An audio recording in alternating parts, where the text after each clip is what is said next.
Hello, hello. Today we have another creative chat, and Dani is with me today. She is a business systems strategist, if I'm saying it correctly, and she has a sticker business, which we're definitely going to talk about if we're talking about creativity. So, hey, Dani, I'm so happy that you're here. Hey, Natalie, thank you for having me. You're so welcome. So, could you tell a little bit more about yourself? Sure. So I'm Dani. I'm a mom of five, and up until earlier this year, we were actually a nomadic family, finally settling down in Austin, Texas. So we did 3 years in our RV, which took its own kind of creativity, I guess. I currently run two businesses, Simplified Business Systems, where I help entrepreneurs, mostly neurodivergent entrepreneurs, create systems in their businesses so that they can run a business that works with their brain instead of trying to fit into everybody else's box. And then, as you mentioned, I also run Watercolor and Sarcasm, which is a sarcastic, snarky sticker shop on Etsy. That sounds so cool. And you're right. I really want to talk about the creativity in the RV because there's definitely creativity involved in that. Um, but let's start with how do you feel about running these two very different businesses? Insane. I've been a serial entrepreneur. I've been an entrepreneur to see. Brett is 11. He's my kid number two. And I think I started my first like true business, like got out of MLMs and started my own business when I was pregnant with him. So probably going on 12 years now. I've lost track of businesses that I've had. They have ranged from my first Etsy shop, which was sewing baby things, to running a fabric co-op for special fabrics for like cloth diapers and things like that, to a web design and hosting business that I sold in 2017 to what I do now. So like everything has ranged so much. When I started Simplified Business Systems in 2017, after I sold my web hosting business, that was the first time I only had one thing going on. I just shut down a screen printing business alongside my web hosting business because I always had more things, but we were getting ready to go on the road with the RV, and it was finally time to just have one thing, one focus. And I did that up until this year. So 4 years of focusing on just one thing. Now, my just one thing does have, like, and being a business system strategist doesn't mean I only get to do one thing. Definitely had, working with a lot of different platforms and a lot of different offers. So I got that, I don't know, like creative flexibility that I think my brain needed being neurodivergent, but like it's hard to just stick with one thing. So I think all of my friends were shocked that I stuck with one business and family members because they were just so used to there being something new. Like everything was always successful, just I'd get bored and I'd either sell it or close it and move on. So running that one thing. And then July of this year hit. And I would honestly say I was probably a little creatively stuck. Business system strategy to me is very, I don't know, more paint by the numbers. Like there is some creativity to it. There's a lot of creative problem solving with my main business, but I had left design. I have a background in graphic design, and I wasn't really doing anything that felt creative. Like, I don't know, my brain likes to think of like there's tech and there's creative, like creative problem solving is not creative. I don't know. I've always thought I wasn't a creative person until about a year and a half ago when a friend said, no, like your creativity is just a little different than everybody else's. Like just because you don't, paint or do things artistically, like creativity and artistic are different things, which was an eye opener. So impulsively starting the sticker business so I could indulge some of the fun, I call it color creativity that I wasn't getting to do day to day in what I was doing. It was impulsive. It wasn't meant to be a real business. That sounds funny to say. It was meant to be a hobby. Like I impulsively bought a Cricut machine to actually help with my husband's business that he's no longer running. But it was like, oh, there's a lot of money on this. Like maybe I should try and do something to like make that money back. So starting the sticker shop was extremely impulsive. And I didn't expect it to go anywhere. So I didn't expect to be balancing two businesses again, but it took off and I'm glad it did because now I feel like I get to indulge both halves of my brain between the two. Yeah, I have to laugh when you say I didn't think I was creative when you're a graphic designer and stuff, because to me that's very much a creative thing. But I do think we sometimes forget that creativity can take a lot of different angles and directions, and we just think of artistic things as creativity. So drawing, painting, making music, stuff like that. More expressive ways maybe as well, when there's so much more creativity that you have and can use. So yeah, I agree that there's more creativity in the world than we think, and I definitely see you as creative. Oh, thank you. Yeah, it was a friend. I actually think her business title, like the title she's given herself, is creativity doula, which I love. But she was the one that really played out, because that like the things that I do, because a lot of people are not as tech inclined as I am. Like that's my, I don't know, not really superpower, but where a lot of people look at tech, and especially like the moving parts, when we start talking about funnels and things like that, and they just like freeze up because it feels heavy, it feels very techy. They can't figure out how all the moving parts go together, because either they're too deep into it or they're looking at it and it's too big. And what she pointed out was that my creativity was in being able to see all the pieces, see how all the gears should work together, and find what she called creative solutions to what people were struggling with on the tech side. And so the fact that it's tech doesn't mean that it's not creative, even though it's not in the design field either. I honestly hate the design field for the most part now, like where I used to do web design and stuff. I even like working on my own site, I really just don't like doing anymore, which is why I like recommending other people to do that work. I really like the systems behind it, but to me that was more like puzzle piecing, and somehow I didn't put puzzle piecing and creativity together until somebody went, hello, yes, that is creative too. And problem solving is what I like to do. So I'm embracing the creativity there now. I love that. I hadn't thought about problem solving as creativity, and you're very right, that is very much creative. I do feel that the whole tech thing, that's something I have to. So when I think about it, when I don't think about it, I sometimes feel like, oh, there's a tech part of my business and the creative part of my business, or the more strategy creative part of my business, but they go together, and they belong together as well. And I need to use the strategy and the tech to help my clients. So if I'm splitting it up, I'm not really helping them, because like they go together, and the whole tech is just tech, and you can use it any way you want to. And that's why you need the creativity to come up with the right way for you, and to make it work for you or a client, or I feel like that's a trend I'm seeing in the service provider industry with digital entrepreneurs over, I'd say going back to like 2018, I really wasn't seeing it. Like when I started like trying to figure out like how what I do is different from what other people do. And it was because I was blending those two things. You either had coaches, strategists that gave you like, here's what to do, or you had technicians that help you build the thing to actually carry out the strategy. Nobody was really offering both of those things. I don't offer this service that much anymore, or this program, but I called it Blueprint and Implement, because it was combining those two things. And I really just wasn't seeing that. People were hiring coaches that were telling them, you need to do these things. You need to be on this platform, and you need to, sell this thing. But they were not able to help those people actually put those things into place. So people were like, okay, well, I have a strategy, but now I'm stuck. And then they would have to go hire somebody to help them build those things. But then if the person building those things didn't understand how the strategy was supposed to work, or it differed from how they thought it should work, even though they weren't calling themselves a strategist, it was just everybody was ending up in the stuck position and not actually getting anything done. So that was what I started offering, was like, okay, like I can do both of those things. Like I can offer the strategy and I can help you put the tech in place. So we created the blueprint, and then we actually implemented the damn thing. And people weren't doing that 3 years ago, 4 years ago, but I'm starting to see it more. I'm starting to see more entrepreneurs in this arena that are offering both the creative strategy side of it and the technical help. There's still not very many of us. I think I can count on one hand the number, but I am starting to see more and more than I did a few years ago. And I'm loving seeing that, because it is people that looked at a hole in the marketplace and came up with a creative way to fill it that served people well and served their genius well. Because we're learning that even though those of us that are techie can do other things.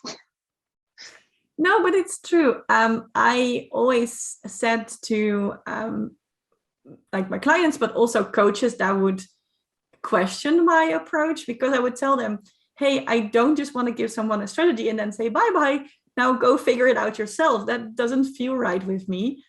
But I also don't want to get like a strategy from someone else and just have to do the tech when maybe I don't even agree with the strategy they're given. And I'm going to tell them the strategy and then help them do it. And a lot of times coaches would tell me, no, you have to choose, like you're either going the tech route or you're going to remove all the web and tech stuff and then you're just going strategy. And I was like, no, I don't want to do that. And I had so many like years where people were just questioning the fact that I would try to do both. And I do think that there's more people coming. And I think they also realize that it's really hard to do just the tech stuff if you're not at least doing part of the strategy stuff and knowing why certain tech is done a certain way or what you want to achieve with a certain piece of tech. So I think like just tech providers are getting less and less because they do want a little bit of the strategy and the creative solutions involved. Yeah, I think it's interesting you mentioned like people telling you shouldn't do that. And that is something that I've seen in the coaching industry, is almost that I don't feel like I ever hear it said right out, but I do feel like it's an undercurrent of everything. And it's that strategists and consultants are better than technicians. That if you are selling your strategy, your brain, the things you know, your knowledge, that you should not also be dirtying your hands doing the one-on-one work. That basically you're too good to be doing that, and that you're cheapening your value by offering done for you services along with coaching and strategy. And I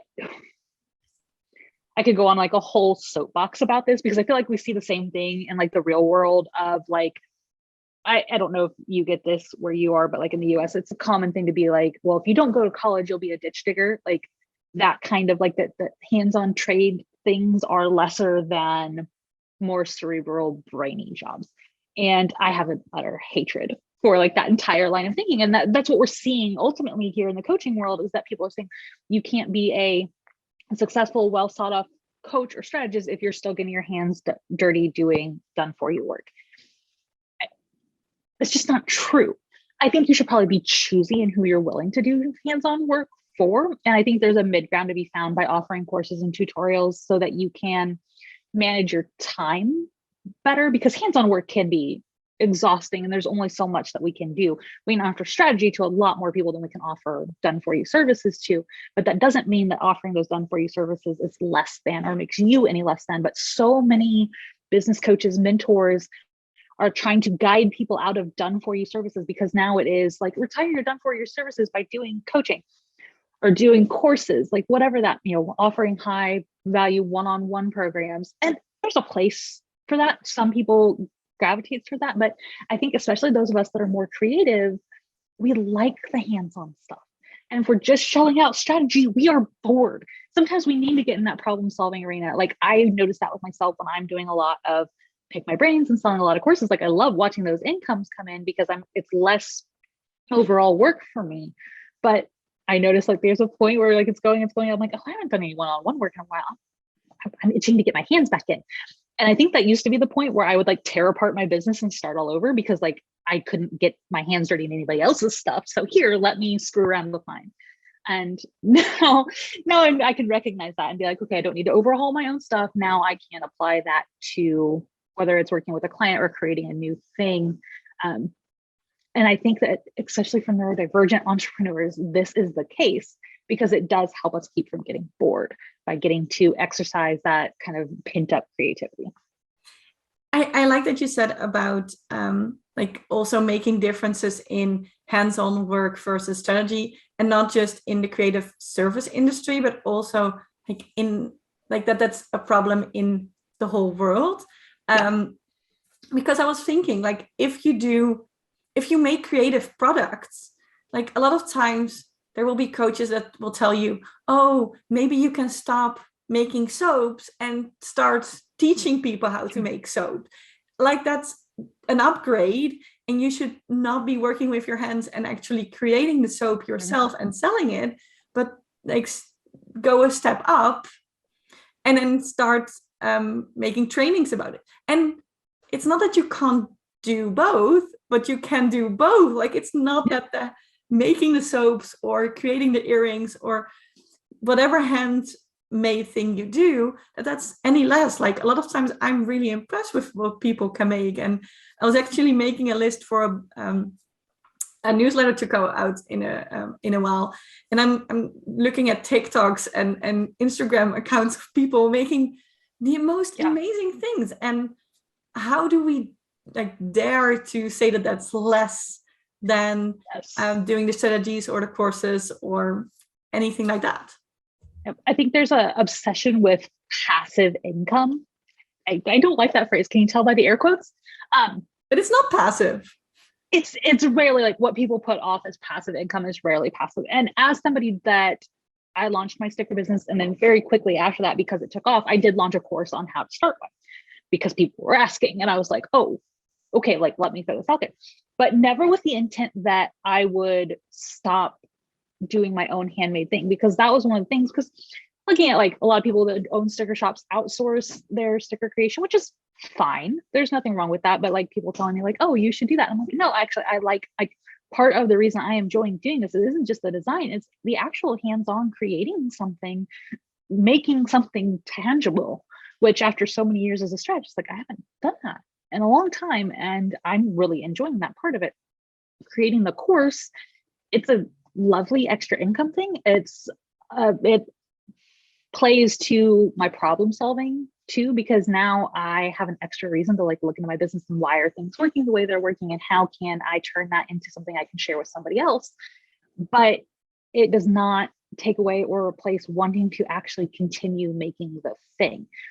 And yeah, I'm with you. The fact that like that is like a whole industry to basically try and upgrade handmade sellers to digital sellers, like, if you want to, great, but there's nothing wrong with continuing to make things and let that be your income. I'm all about having multiple income sources, but there's other ways to accomplish that, and it still doesn't have to be a replacement. It can be a stack. And I feel like so many in the coaching industry are just like trying to like ignore that or even jump it down, but that's just it. If we try and get everybody that's making things to start selling things about making things, there's no one left making things to sell the things to. Like, yeah, it's a slippery slope thing, but that whole part of the industry annoys me, obviously. No, me too. And I agree. And I think it's the wrong way around. Like, I think I would love to learn. Like, I want to learn how to make stickers, and I want to learn how to make soap. And so, sure, it's good to have those courses because then I can learn. But in the end, it's all about me actually getting my hands in and making the product. In an interview I did with Selena, and I will link it up here, I talked about how I stopped my creative business because I lost my creativity for it, and I just couldn't at some point. But it has been since then, I've been trying to find other ways to like find my creativity and like the handmade thing. And I do think I've been doing more website building, and I'm actually in the process of making website templates that people can buy, because I needed that creativity, like that outlet of making things. And that's still even on the computer. So I've been looking into what can I do that's really physical, like even if it's just for me, like who knows, maybe I'll make soap in it. But just having that creative option that's just physical, I think a lot of us also need it, even if it's seen as more difficult or less. Like, I think we need the hands thing, like I'm even moving my hands a lot because like you need that, the stimulation. Yes, exactly. And that's what a lot of it is. And then that brings up I've been having this conversation with people a lot lately too, from the sticker thing, that like you shouldn't monetize a hobby. And I have definitely been guilty of killing hobbies by monetizing them. There's a wrong way to do it, because like and it depends on personality too. Like that, like if you monetize a hobby, you're going to put pressure on it and then it's no longer fun. On the flip side of that, sometimes monetizing the hobby gives you the motivation to continue doing it that you would shove it off if it wasn't. Like there's been so many times I've wanted to pick up something like candle making or soap making. Before we went nomad, I actually had a beautiful herb collection and made a lot of salves and stuff, and kind of want to get back into that. I was actually going for a certification to be an herbalist. Oh God, the things I've done. But like when you're doing those things just for yourself, it's very easy to deprioritize them. That even though it would be good for you to get hands-on and make the things, there's just not the motivation to do it, especially if you have executive dysfunction issues, that kind of thing. So you don't actually ever get the joy and the satisfaction and the stimulation from creating the thing because it's not important. Where sometimes trying to get into a small handmade business, and this time of year too, people making handmade gifts for people can be a motivation, even if you're not selling, just gifting. We don't really get that the rest of the year. It feels like that strong like deadline motivation that comes with the holidays. So being able to, I don't believe that whole you shouldn't monetize a hobby. There are times you should not, things you should not, people who should not. But I do think there's actually value in it that a lot of people are dissuaded from because everybody says, well, don't monetize a hobby, you'll kill it.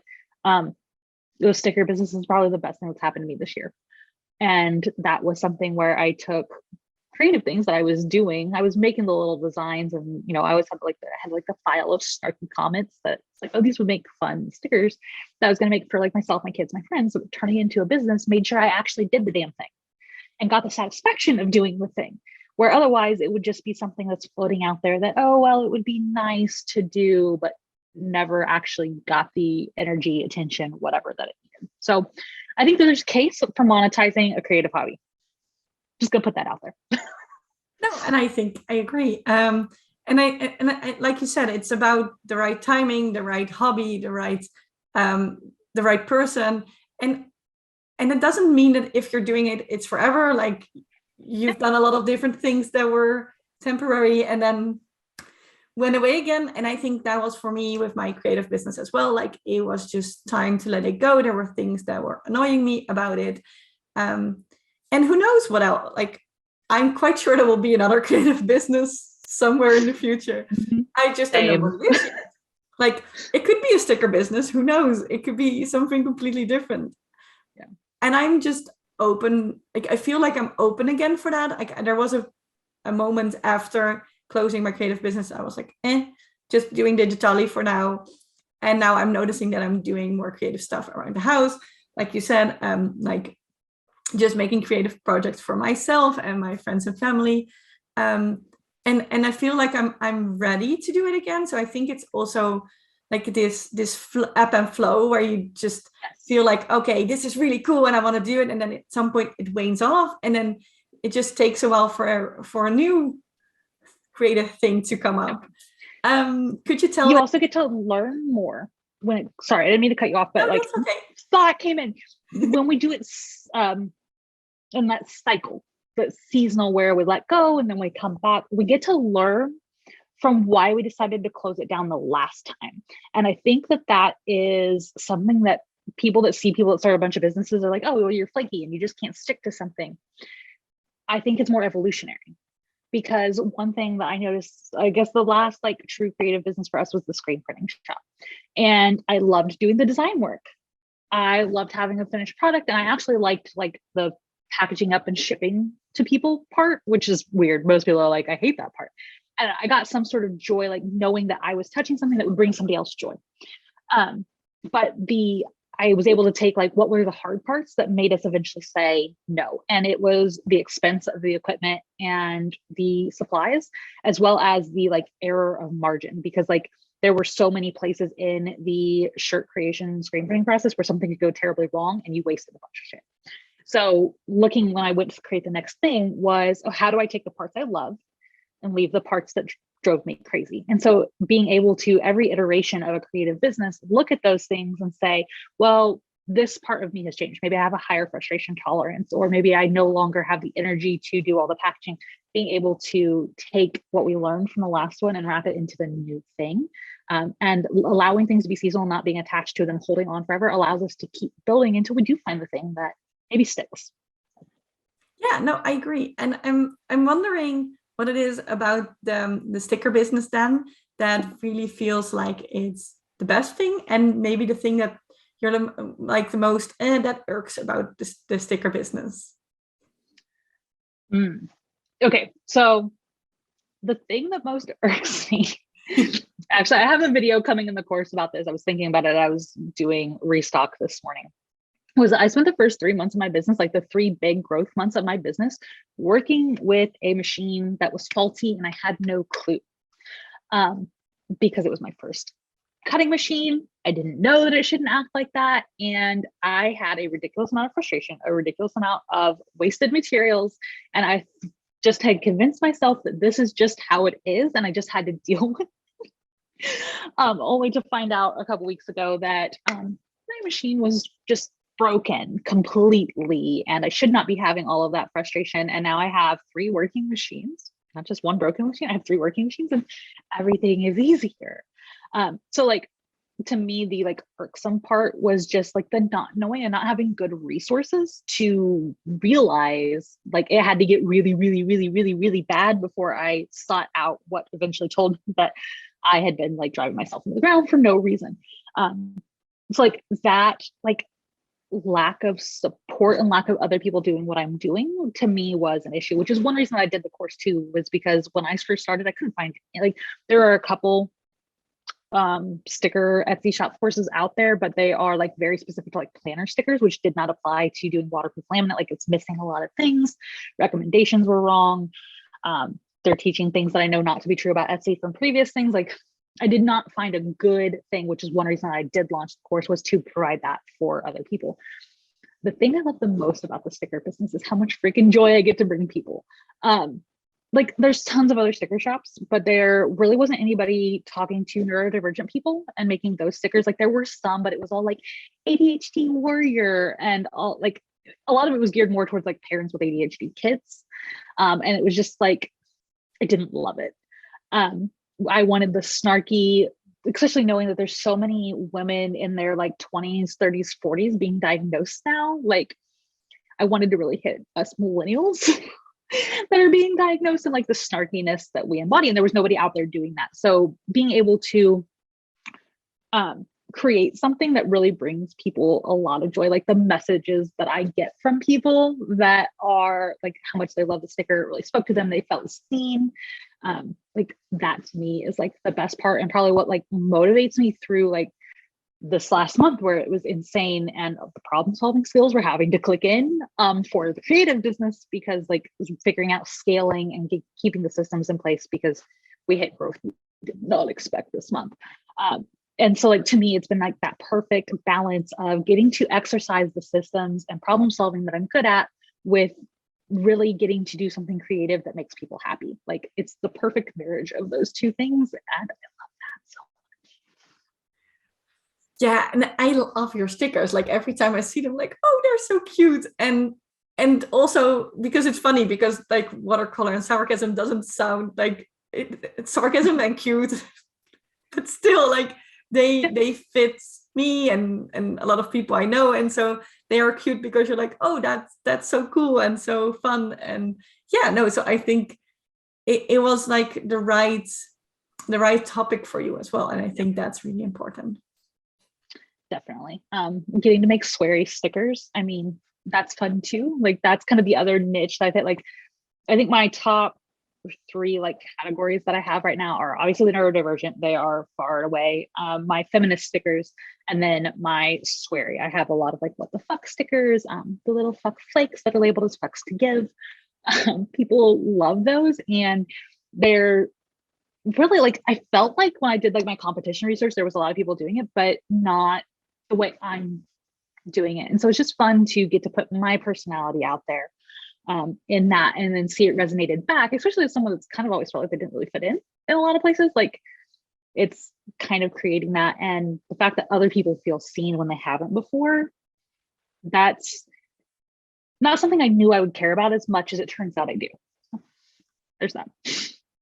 So before we end, I do want to talk about the RV and creativity. Because I do think the whole digital nomad, on the road, van life, whatever you want to call it these days, does require a lot of creativity in both what you do and how you do it. And there's probably even more that I haven't thought of. So I would love to know a little bit about what you feel is the creative part of it. So most people just thought it was insane. We put 7 people, 5 kids, and a 65-pound dog in a 38-foot travel trailer.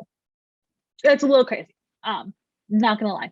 We actually started off on a 32-foot, and then it actually like broke in pieces going down the road. We had to buy a new one. That's a story in and of itself. It peeled like a damn banana. It's weird. Anyways, so couple creative things, and then being around other people that were trying to get on the road and like seeing the things they were struggling with, because like I have a pretty call video heavy business. Like I have, like when we got started and going on, like that's always been a thing. And watching other people that were like in the RVing community with like 1 or 2 kids being like, well, how do you do calls and keep the kids quiet? And I'm like, I got 5. And I'm on calls all day long and it's not a problem. Like you guys are overthinking this.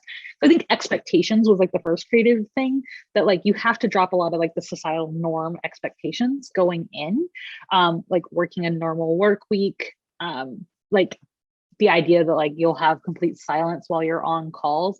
And, mind you, I started this long before COVID hit, where that became a norm. Like people started being more accepting of hearing background noise. You're working from a bedroom. Like I started doing that long before everybody was forced to do that and it became normal. So it's kind of fun for me to see that. Like I've been telling you guys this for 2 years. Yeah, you're all on board. Look at that.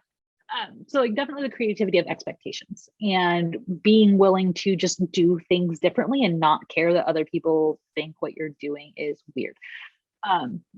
The other creativity being how much do you actually need, like physical possession wise, because we downsized from a 3,000 square foot house to originally the 32-foot trailer. We kept a storage unit of some furniture, like family pieces that had been handed down and things we just either didn't have time to make a decision on when it came down to crunch time and getting out, or we just weren't ready to let go of. But overall, we downsized a lot. So really considering, especially with so many people in our household, what is actually necessary, like that became creative, along with like creative storage, like the obvious creative things I feel like that come with putting a large family in a small space. But I would say really the expectations, like that had to be the most creative part, because nothing we were doing was normal, even for other people that were digital nomads. Most digital nomads are singles or couples, or maybe have 1 or 2 kids. There's very few large families. So I didn't even have like a blueprint to work from of other people that had done it. I'd seen one other large family, I think they had 9 kids that was on the road, but they had a little bit more in terms of resources than we did. So really there was no good blueprint for what we were doing. So having to just be really creative about those expectations was the big part for me. Yeah, I think that's a really good point, because I think a lot of times we put too much emphasis on the possessions and the size of your house and how much stuff is in it. And then if you want to move into an RV, that's not going to work, because American RVs are actually a lot bigger than European ones. So here it's even going into a smaller space, but still, like, it's a small space, no matter if it's the USA or Europe or whatever in the world. You're going from a house to a lot smaller space. So you have to be very specific. And I think the creative ways on how to store your thing and how to think about what you're bringing with you, I think that's very true as well. And it also played into like day-to-day operations, like how we cooked and meal planned, dealing with a lot of people in a small space. Like we had to rewire how a lot of like that is looked at and normally done. Like the idea that we shopped every 3 days freaked people out. They're like, oh, you'd save so much money if you only shopped weekly, or like, okay, but like I have 2 gigabyte figures. You tell me how that's going to work. like so many other things that it played into that we had to consider and truly get creative with because of limited resources and limited space. And a lot of people. But even settling back down into a house, now we're in about a 2,000 square foot house. So like significantly more space in the RV. But then I think about the house that we left in Michigan, and we're at 2/3 the size of it, and we have not reaccumulated the amount of possessions that we have. In fact, I still have not touched the storage unit. We live in Texas, that storage units in Michigan. I honestly don't even know what's in it anymore. Still paying a ridiculous amount of money a month for it. We probably need to go up and take care of that. But that's an expense in and of itself. But like noticing that like how much of that creativity has stuck as we went back to a semi-normal life. But also things that we haven't stepped back into, like we're still a homeschooling family. We still do things quite differently than other people expect us to. And how much of that creativity has like carried on to adjusting back to a more normal life. Yeah, it sounds amazing. For people who don't know, we are actually thinking about maybe going for a longer RV period and just traveling around Europe with our camper and working from home, or well, from the roads actually. Yep. So yeah, I do think there's a lot of creativity that it's involved, but it is something that we are very much looking into. We are definitely through our time. So if you could like leave one thing with the people watching this video about creativity, what would you tell them? Let go of other people's expectations around what creativity is and how you should employ it. I think that is the biggest thing I've learned in the last 3 years between nomad life and neurodivergent ADHD diagnosis.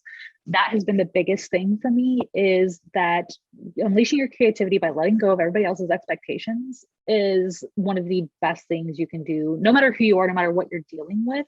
That like just releasing that and allowing that creativity to just flow and come out however it needs to, whether it's how you run your house, what you decide to do in your business, whether it's what you're offering, what you're creating. Letting go of those expectations will kind of let that creativity out and evolve however it needs to. So that's my biggest thing. And I think that's a very good point to end on. Just let creativity flow no matter how it flows. Thank you so much, Dani. Thanks for having me, Natalie. Thank you so much for watching this creative chat. If you want to see more creative chats, check this out. If you want to know more about Dani, look in the description below. We have links there. Don't forget to click subscribe and hit the notification bell so you don't miss any new videos. I post one every week. Leave a comment below about what you thought about this video or what else you would want to know about. And I will see you next week.